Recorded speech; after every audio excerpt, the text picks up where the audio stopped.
గురుగారు ఇప్పుడు చాలా మంది ఇంటి ముందు గుమ్మడికాయ కడుతూ ఉంటారు కదా. అది కుళ్ళిపోతే అపశకునం అంటూ ఉంటారు. అసలు నిజంగా అది కుళ్ళిపోతే ఏం జరుగుతుంది అంటారు గురుగారు? ఓం నమ శివాయ నమ. శంభో శంకరి. మా ఇంటి ముంగల గుమ్మడికాయ నరదిష్టి కడుతుంటారమ్మా. అవును. బూడిద గుమ్మడికాయని ఇంటి ముంగల ఎందుకు కడతారంటే ఇంటికి ఎలాంటి దిష్టి తగలుకోకుండా, తర్వాత వాళ్ళ ఇంట్లో మనశ్శాంతి ఉండేట్టుగా, వాళ్ళకి చేయాల్సిన కార్యక్రమాలు బాగుండేట్టుగా, వాళ్ళ పిల్లలు, కుటుంబము, భార్య, భర్త, పిల్లలు, వాళ్ళ ఉద్యోగము చేసే కార్యక్రమాలు అభివృద్ధిగా ఉండేట్టుగా చేస్తుంటారు. మరి కొన్ని ఆఫీసులలో కూడా కడుతుంటారు. కొన్ని ఆఫీసులు కానీ, కొన్ని ఫ్యాక్టరీలు కానీ, కొన్ని బిజినెస్లో కానీ అది కడుతుంటారు. కాబట్టి వాళ్ళు కొద్దిగా డబ్బులు సంపాదించుకున్నారనుకోండి, ఆ డబ్బులు సంపాదించుకున్న దాని వల్ల వాళ్ళ మీద ఎక్కువ దిష్టి పడుతుంది. వాళ్ళు ఒక కొత్త కారు ఒకటి కొనుక్కున్నారు అనుకోండి, కొత్త కొత్త డ్రెస్ వేసుకొని హ్యాపీగా తిరుగుతున్నారు అనుకోండి, వాళ్ళ ఇంట్లో ఏమీ లేకపోయినా కూడా కొత్త కొత్త డ్రెస్ వేసుకొని కొత్త కొత్త కార్ల మీద వచ్చారనుకోండి, ఆ అబ్బా బాగున్నారు, వీళ్ళు కోటేశ్వరులు అయిపోయారు, సంపాదించేశారు, నిన్న మొన్న మామూలుగా తిరిగేవాళ్ళు, మా మధ్యలో తిరిగేవాళ్ళు ఇప్పుడు మాకు అందకోకుండా ఎగిరిపోతున్నారు, వీళ్ళు విమానాలు ఎక్కుతున్నారు, విదేశాలు వెళ్తున్నారు అని కొంత దిష్టి ప్రయోగం అనేది జరుగుతుంటది. దిష్టి అంటే కన్ను దిష్టి అంటే మామూలుది కాదమ్మా. మనిషికి పాముకి వచ్చేసి పండ్లు అంటారు కదమ్మా, పంట్లో ఉంటది విషం. కానీ మానవుడికి 2 కళ్ళలోనే ఉంటది విషం. సూపులో ప్రేమ సూపు, సూపులో వైరాగ్యమైన సూపు, సూపులో దొంగ సూపు, సూపులో స్థాన సూపు, సూపులో ప్రయోగ సూపురా అన్నాడు. ఆ ప్రయోగ సూపు చేసి చూశారనుకోండి కొంతమంది, అదే దానికి విద్య తెలిసిన వాళ్ళైతేనే ఆ ప్రయోగ సూపు చూస్తారు, అది అందరి వల్ల కాదు. అట్లా చూసిరనుకోండి వాళ్ళు తినే భోజనం కూడా కక్కేస్తారు.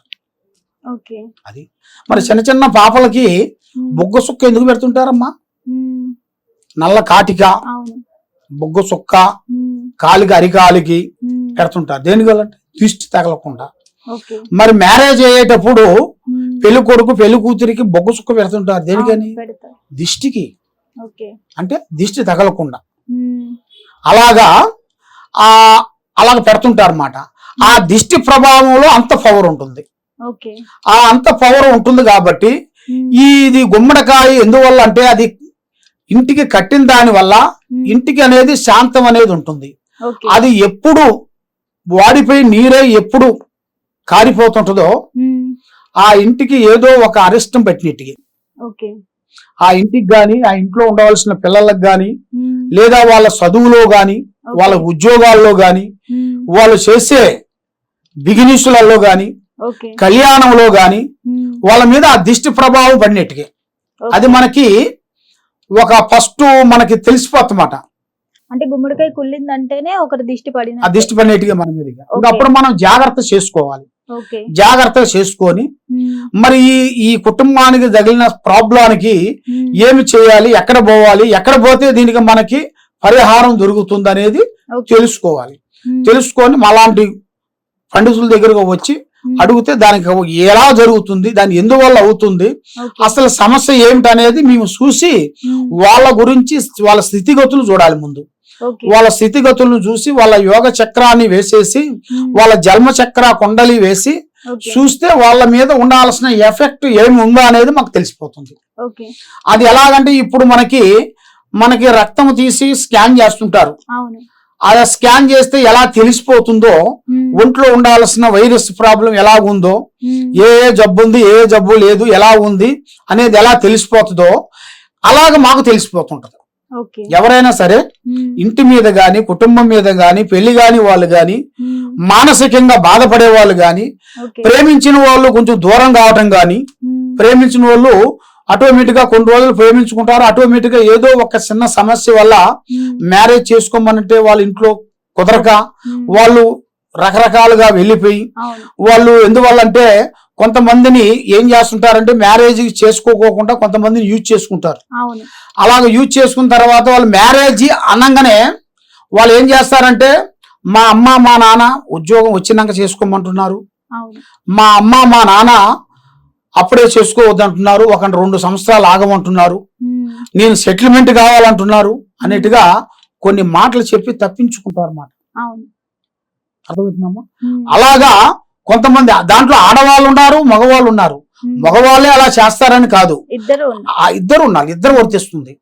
అలాగా ఇద్దరికి ఆ విధం అనేది వర్తిస్తుంటది అన్నమాట. అలాగా కొన్ని సమస్యలు ఉండవలసిన వాళ్ళకి వాళ్ళ పేరు బలంలో పెట్టి ముందు జాతక చక్ర కుండలు అనేది వేయాలన్నమాట. జాతక షాట్ అంటారు. ఆ జాతక షాట్లు అనేది కొన్ని రాసులను బట్టి మనకి 12 రాసులు ఉంటాయి. ఆ 12 రాసుల్లో ఏ రాశికి ఏ గురు బలం ఉంది, కేతు బలం ఎక్కడుంది, రాహు బలం ఎక్కడుంది, చంద్ర బలం ఎక్కడుంది, ఈ అన్ని బలాలు చూసుకొని ఏది తక్కువగా ఉన్నది అన్నప్పుడు దానికి సంబంధించిన పూజా బలం చేస్తేనే అది సక్సెస్ అవుతుంది. ఇది మనం ఒక పూజ చేయాల్సింది ఇంకో పూజ చేస్తే అది ఫలించదు. అదే విధంగా కొంత సమస్యలతో చాలా మంది చాలా విధానాలుగా ఎన్నో విధానాలుగా బాధపడుతూ ఉంటారు. కాబట్టి ఏ సబ్జెక్టు ప్రాబ్లం ఉండవలసిన వాళ్ళకి ఆ సబ్జెక్ట్ ప్రకారంగా మనం చేసుకుంటేనే అది సక్సెస్ అవుతుంది.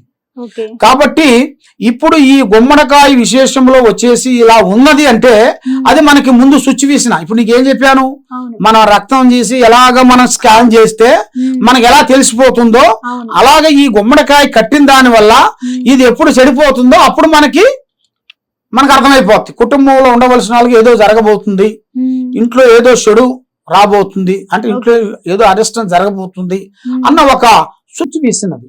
అసలు గురుగారు ఆ గుమ్మడికాయ అనేది ఎంత కాలం వరకు మంచిగా ఉంటది అంటారు? దిష్టి అనేది తగలకపోతే? దిష్టి తగలకపోతే మాక్సిమం వచ్చేసి అమ్మ 6 నెలలు ఉంటుంది. 6 నెలలు? 6 నెలలు మాక్సిమం. 6 నెలల లోపు ఏమాత్రం ఇట్లా జరిగి ఈ 6 నెలల లోపులో ఏమాత్రం జరిగినట్టుగైతే అది కొంచెం దిష్టి ప్రభావము లేదా ప్రయోగం కుటుంబానికి ఏదో ప్రయోగం చేసినా కూడా దాని నుంచి మనకు తెలిసిపోతుంటది. అంటే గురుగారు ఇలా ఏమైనా చేస్తే గుమ్మడికాయలోనే కాకుండా ఏమైనా అదర్ ఇష్యూస్ ఏమైనా తెలుస్తాయంటే? అయితే ముందు వచ్చేది ఫస్ట్ గుమ్మడికాయ కడతారు కాబట్టి ఫస్ట్ తగిలేది దాని తగులుతుంది. ఫస్ట్ గుమ్మడికాయకి ఫస్ట్ దాని తగిలిన తర్వాత ఇంట్లో వాళ్ళకి తగులుతుంటది. మెల్లిమెల్లిగా ఇంట్లో వాళ్ళకి మెల్లిమెల్లిగా స్టార్ట్ అవుతుంటది.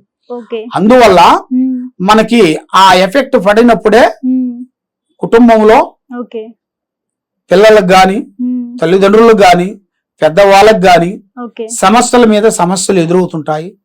మానసికమైన ఒత్తిళ్లు కొన్ని ఎదురవుతుంటాయి. పెళ్లిళ్ళు కాకోకుండా ఆగిపోతుంటాయి. ఉద్యోగాలు రాకోకుండా ఆగిపోతుంటాయి.